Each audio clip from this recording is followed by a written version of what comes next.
today we decided to visit jointly the cabinet and the Chinese ambassador to visit to monitor the progress that has been made on the hospital site thus far.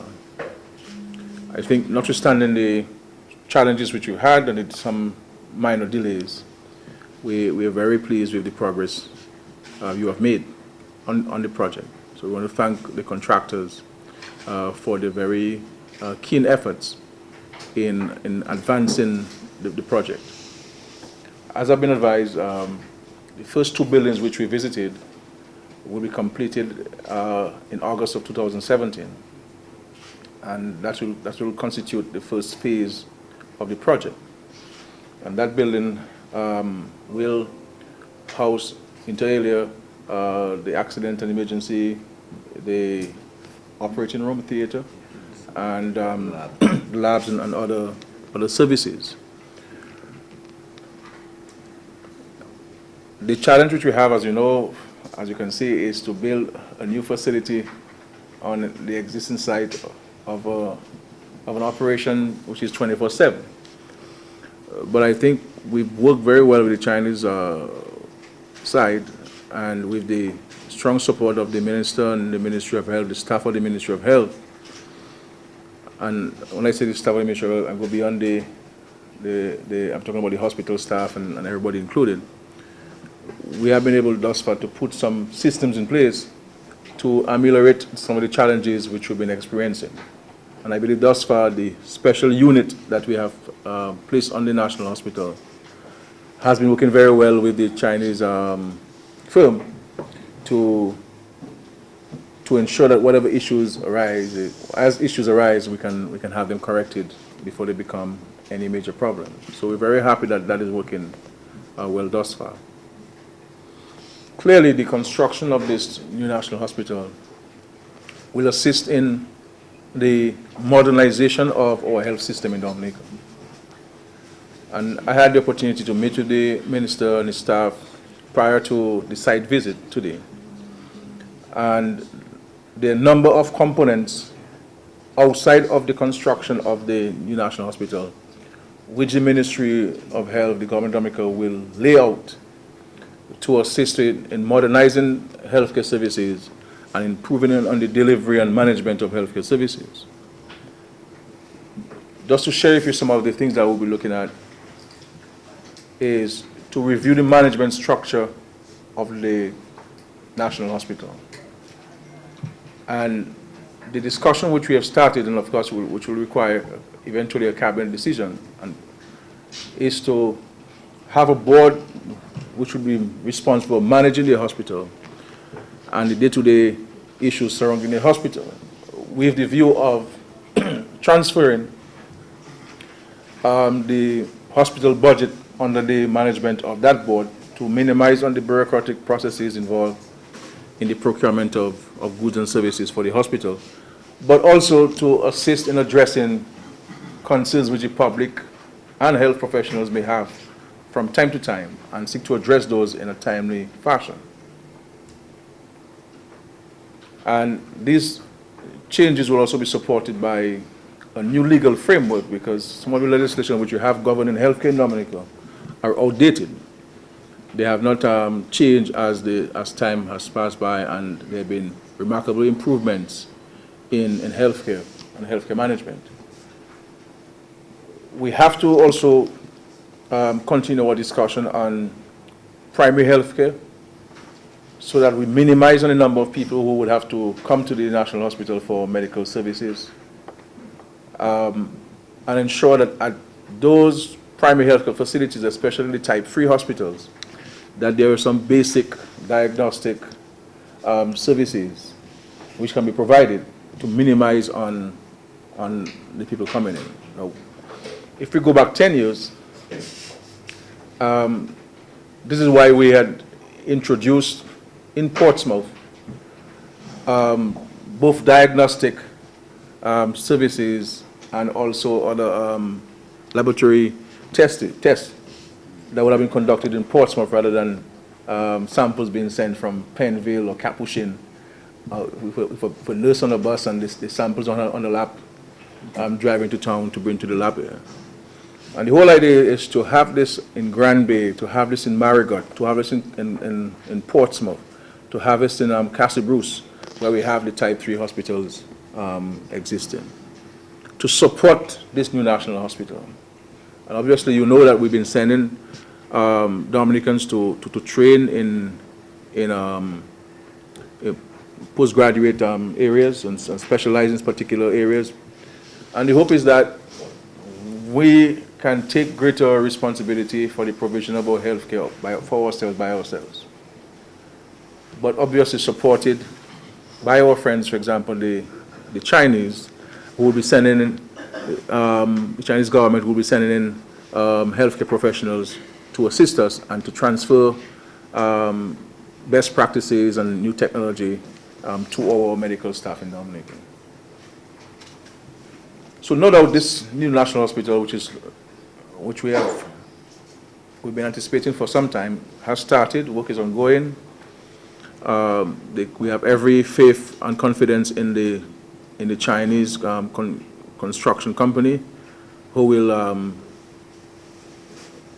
keep true to the terms of the agreements and complete in a timely fashion. And we say that they are well on their way towards achieving those very important goals. I know the Chinese ambassador and, of course, our friends in leadership in Beijing have indicated to all that this project has to be completed and has to be completed on time and in time for the overall benefit of the citizens of Dominica.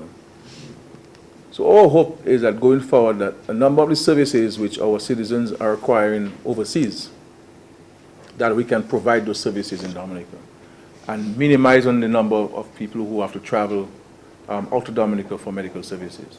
That is the intention there.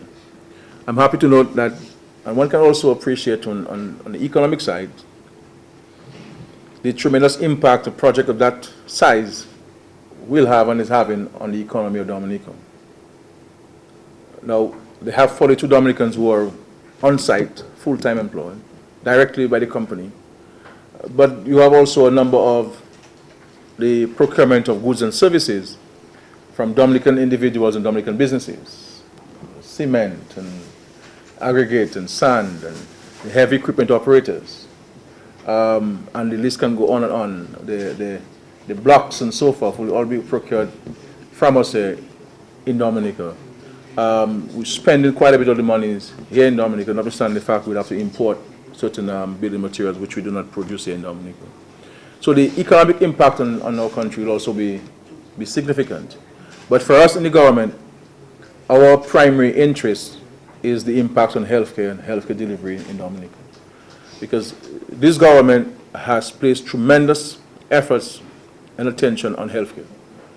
And these are two areas which we do not compromise on: healthcare and education. And we made tremendous stride. Obviously, there's a long road to go because healthcare is a dynamic system with emerging diseases and illnesses. One has to almost be in a classroom on a daily basis, learning new technology and new practices and having refresher courses. But at the end of the day, we can build all of these facilities, we can train the medical people, we can have all of the expensive medical equipment and so forth. But healthcare is largely an individual responsibility. And there are things that we can do for ourselves, by ourselves, which will minimize our need to fetch medical intervention. As I say, prevention is better than cure.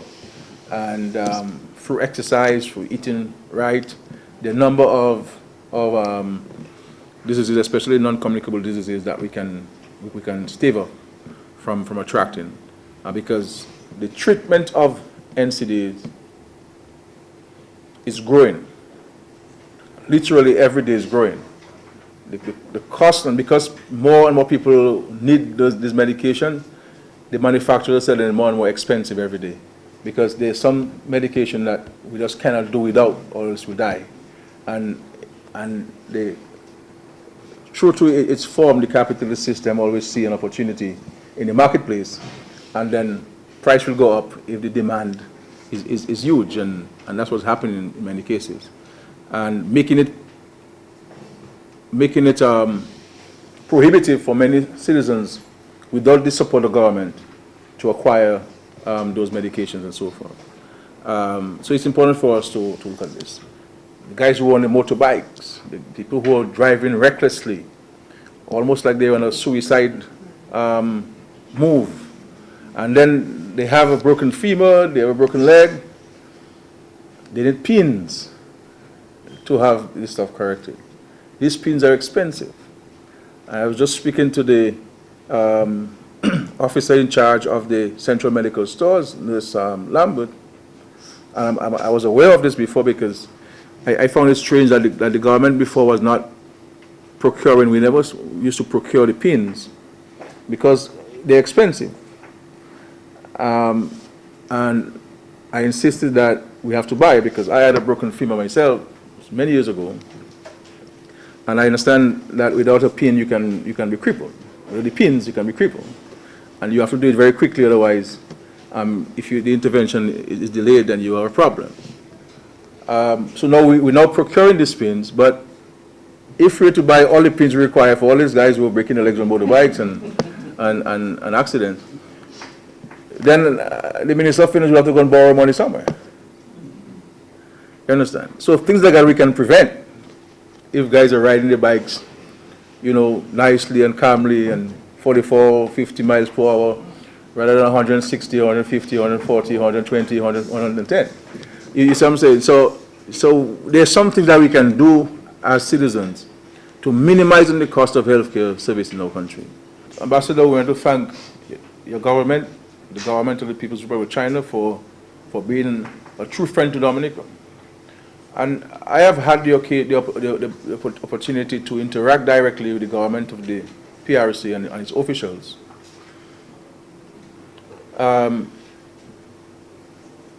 Unbroken from 2004. And every commitment which the Chinese government has made to Dominica, it has kept them.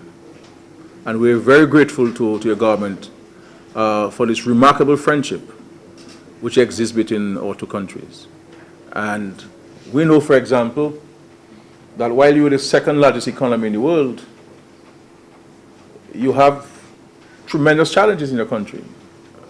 Issues of poverty in your country, poor infrastructure in many parts of China. But you have looked beyond these domestic challenges and are reaching out to countries like Dominica in assisting us in improving our system, making life better for our citizens. And I think we'll always be grateful to your government and its people for this most generous offer of assistance to Dominica. So, Ambassador, I want to thank you again for being here with us. We look forward to the strengthening and deepening of the relations. We have no doubt that every family in Dominica, including the few who still have not understood the need to adhere to international law by the recognition of the One China policy, will, in their sober reflection and the act of contrition, when they do have the opportunity to do the true my faults and true my faults, will appreciate the decision of the government to establish relations with China and to recognize the One China policy, because every one of us here, either ourselves personally or a relative or a friend, will make use of the hospital once it's completed. And we will recognize that this is a hospital which we should have had 25 years ago in our country, but it is becoming a reality now, and we'll always be grateful to your government for this. So, Ambassador, thank you very much. Contractor, thank you. If you continue on this very diligent path and the quality of work, then I am sure that I will communicate to your Premier how pleased I am with you, with your firm, for doing a wonderful job in Dominica. So we want to thank you for this and look forward to the completion of the first phase in August of 2017. Thank you.